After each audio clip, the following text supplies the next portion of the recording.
दोस्तों एक सवाल पूछता हूँ। पिछले कुछ सालों में गोल्ड ने स्ट्रॉन्ग रैली दी, सिल्वर ने एक्सप्लोसिव मूव दिया। कॉपर, प्लेटिनम, यूरेनियम सब डिमांड में। लेकिन प्रॉब्लम क्या है? इंडिया में आप फिजिकल मेटल ले सकते हैं या इंडियन ईटीएफ ले सकते हो, लेकिन जो ग्लोबल मेटल कंपनी है, जो माइनिंग करती है, जो दुनिया को मेटल सप्लाई करती है, उनमें इन्वेस्ट करना ऑलमोस्ट इम्पॉसिबल। लेकिन अगर मैं कहूँ कि आप सिर्फ 100 रुपए से ग्लोबल मेटल बूम का हिस्सा बन सकते हो, आज की वीडियो में मैं आपको जीरो से स्टेप बाय स्टेप समझाऊंगा कि आप कैसे कर सकते हो। लेकिन पहली बार आए तो चैनल को सब्सक्राइब कर लेना और बेल आइकॉन हिट कर लेना। तो सबसे पहले मेटल बूम क्यों आ रहा है इसको समझना जरूरी है। तो देखिए, दुनिया एक बिग ट्रांजिशन फेज में है। ईवी रिवॉल्यूशन में कॉपर और सिल्वर की डिमांड बढ़ रही है। रिन्यूएबल एनर्जी सोलर में सिल्वर, विंड और ग्रिड में कॉपर। और जियो पॉलिटिक्स की वजह से सप्लाई स्लो है। न्यू माइंस डेवलप करने में 8 से 10 साल लगते हैं। डिमांड फास्ट है, सप्लाई स्लो, और इस वजह से लोग बोल रहे हैं कि next decade equal to metal का सुपर साइकिल। इंडियन इन्वेस्टर के पास तो लिमिटेड ऑप्शन है, गोल्ड ईटीएफ, सिल्वर ईटीएफ। क्या आप इन्वेस्ट कर सकते हो ग्लोबल माइनिंग जाइंट में, यूरेनियम कंपनी में, कॉपर प्रोड्यूसर में, प्लेटिनम के ईटीएफ में? डायरेक्ट ऑप्शन है ही नहीं इंडिया में। और याद रखिए, रियल पैसा तब बनता है जब मेटल प्राइस बढ़ता है और माइनिंग कंपनी का प्रॉफिट मल्टीप्लाई होता है, यानी metal up equal to mining stock rocket. तो सॉल्यूशन क्या है? यहीं पर आता है game changer concept, fractional investing. मतलब पूरा शेयर नहीं, उसका छोटा पार्ट। तो अगर कोई यूएस लिस्टेड मेटल ईटीएफ या माइनिंग स्टॉक 8,000 का है, मान लो, तो आप 100 रुपए से इन्वेस्ट कर सकते हो। आप उसका फ्रैक्शनल ओनर बन गए। और ये पॉसिबल है आईएनडी मनी ऐप के थ्रू। अब स्टेप बाय स्टेप आप ऐप डाउनलोड कर लें, पेन प्लस आधार से अकाउंट ओपन करें, केवाईसी कंप्लीट करें, आईएनआर डिपॉजिट करें, ऑटोमेटिक डॉलर कन्वर्जन हो जाता है। फिर यहाँ पर आपको जो सर्च करना, gold ETF, silver ETF, copper ETF, uranium ETF, mining company आपको जो पसंद हो 100 रुपए से बाय कर सकते हो। अगर आप बिगनर हो तो डायरेक्ट स्टॉक की जगह ईटीएफ बेहतर होता है। Gold, silver, copper ETF, uranium ETF.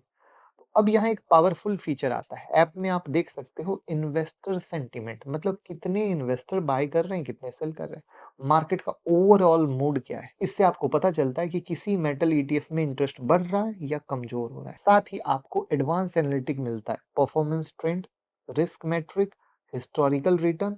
और ये फीचर बिगनर को स्मार्ट डिसीजन लेने में हेल्प करता है। तो अगर आप बिगनर हो, एकदम सिंपल स्ट्रेटजी फॉलो करो। 500 रुपए से मंथली एसआईपी स्टार्ट कर सकते हो यूएस स्टॉक और ईटीएफ में। और यहाँ एक इंपॉर्टेंट फीचर पता है क्या है? SIP trading.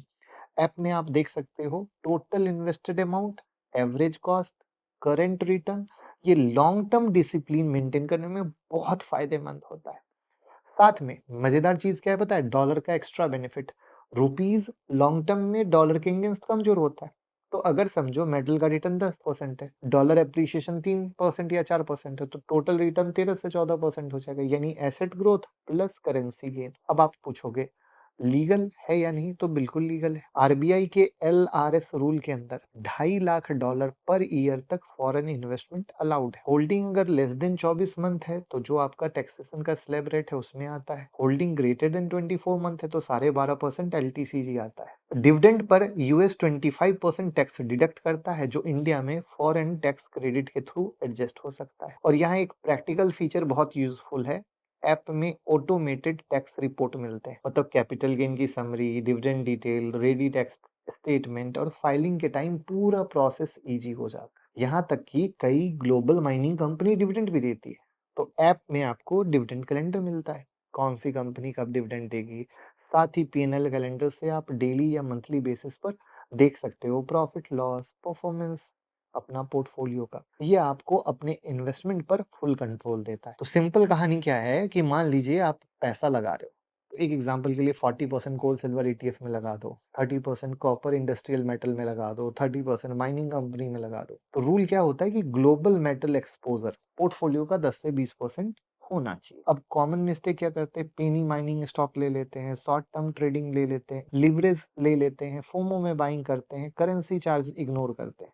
तो ये गलती मत कीजिएगा। तो आज आपने क्या सीखा? ग्लोबल मेटल बूम क्या है, इंडिया से डायरेक्ट एक्सेस क्यों मुश्किल है, 100 रुपए से कैसे ग्लोबल मेटल में इन्वेस्ट कर सकते हैं, डॉलर का एक्स्ट्रा बेनिफिट, टैक्स रूल और कैसे स्मार्ट टूल के थ्रू आप इन्वेस्टमेंट को ट्रैक और मैनेज करें। तो अगर आप एक डिसिप्लिन तरीके से छोटी सी इन्वेस्टमेंट से स्टार्ट करना चाहते हैं तो आईएनडी मनी का लिंक डिस्क्रिप्शन और कमेंट में पिन है। आप इससे आईएनडी मनी में अकाउंट जरूर ओपन करें और कोई भी हेल्प चाहिए तो हमें बताइए।